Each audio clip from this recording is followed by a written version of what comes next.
here, but there's this thing called power shifting. So if you really want to get to the end of the track as fast as possible, your foot goes all the way on the gas, and then when you're ready to shift from first to second, you push in the clutch, you bounce the engine off the rev limiter where it won't go too high, and then you slam it into second gear and you pop the clutch. Right? And then when you're ready to do it, you slam it into third. So it's basically trying to destroy the car. But it was a lot of fun. And so they only made 5,100 of these, but as we were trying to get out of debt, I said, you know what, I'm willing to part with the car. I had 4 Mustangs at the time. 2 of them were parts cars because I was going to build a 65 AC Cobra car. That's going to be fun. Maybe I'll still do it in the future. But I sold this one to pay down my student loans. So that way the payment was actually going to be more affordable. The funny thing is that just a handful of years later, I was looking through a magazine, I took a picture of it. They're selling for twice as much as they did when I sold mine. Because there was only 5,100. So like someday the car will be valuable. Inflation. In fact.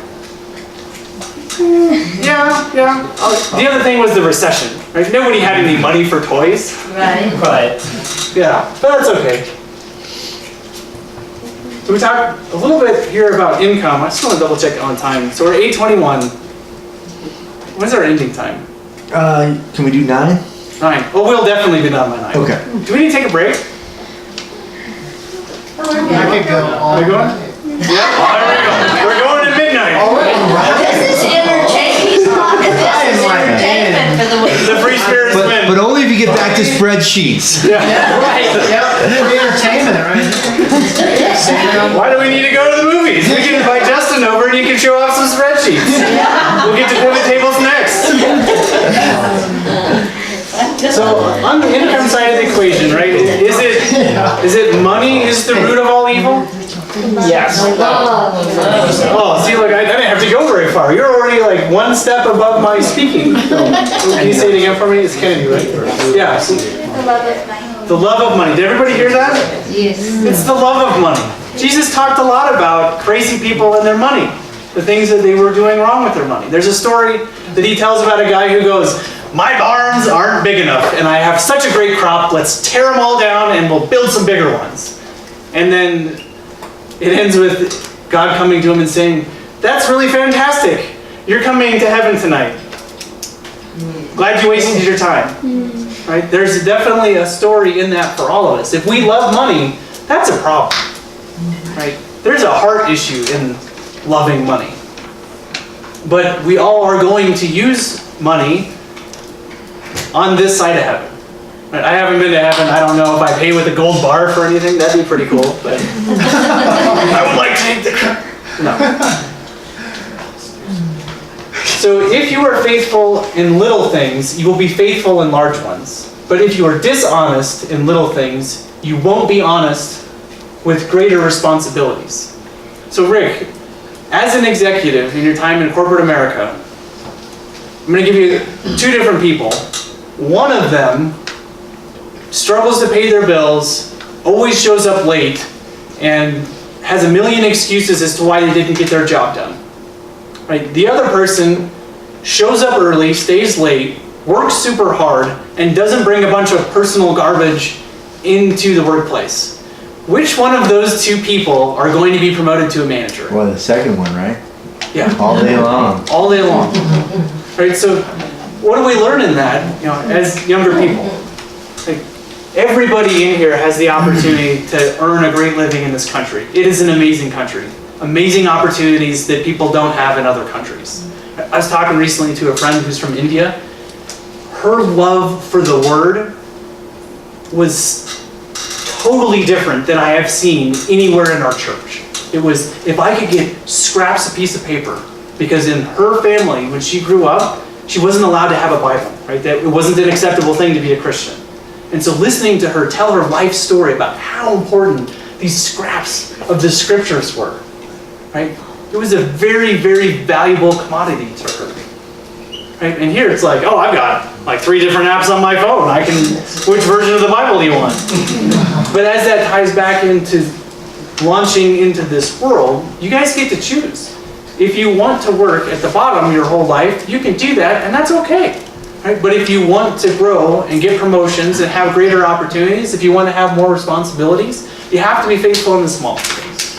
Does that make sense? Do your basic facts in math when you're in 3rd grade, so by the time you get, in high school, you can do the harder math. I mean, it's the same principle, right? Absolutely. Doing the little things helps you become able to do the big things. Yeah.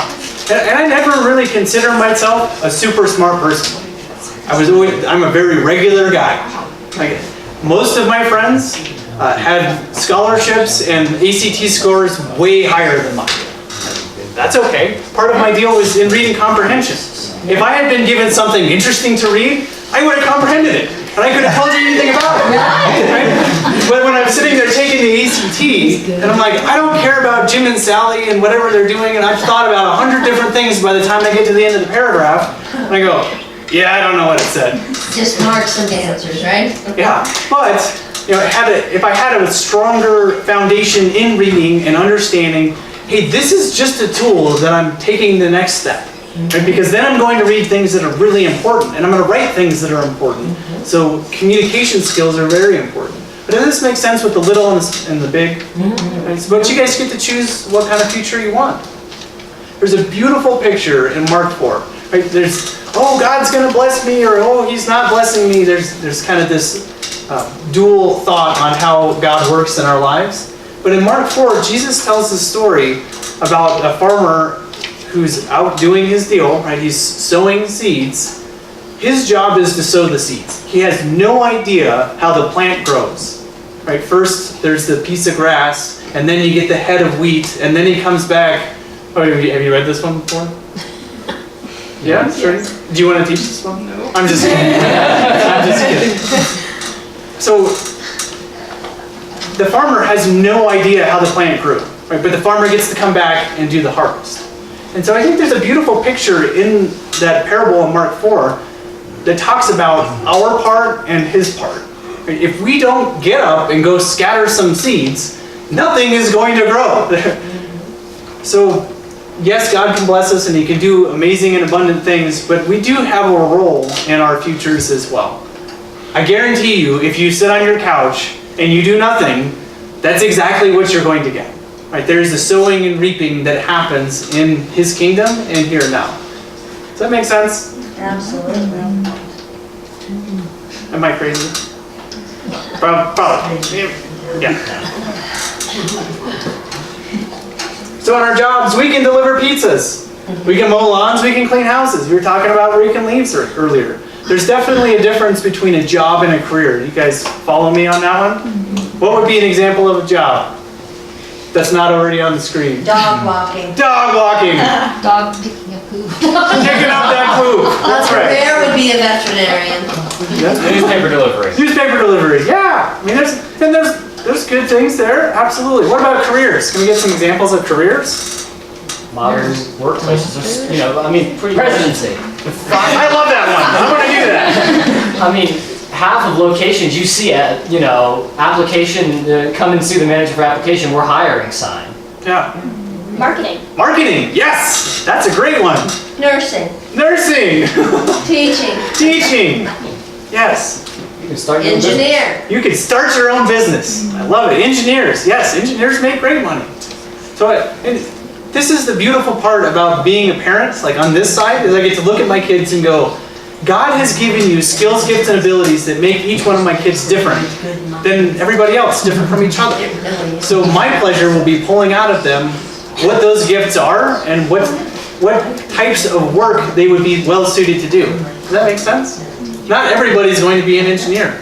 My daughter would never be an engineer. But if she could draw something or be an artist, absolutely, all day long she would do that. She'd be an architect. Yeah. And my son, the kid got addition and subtraction at like 3 years old.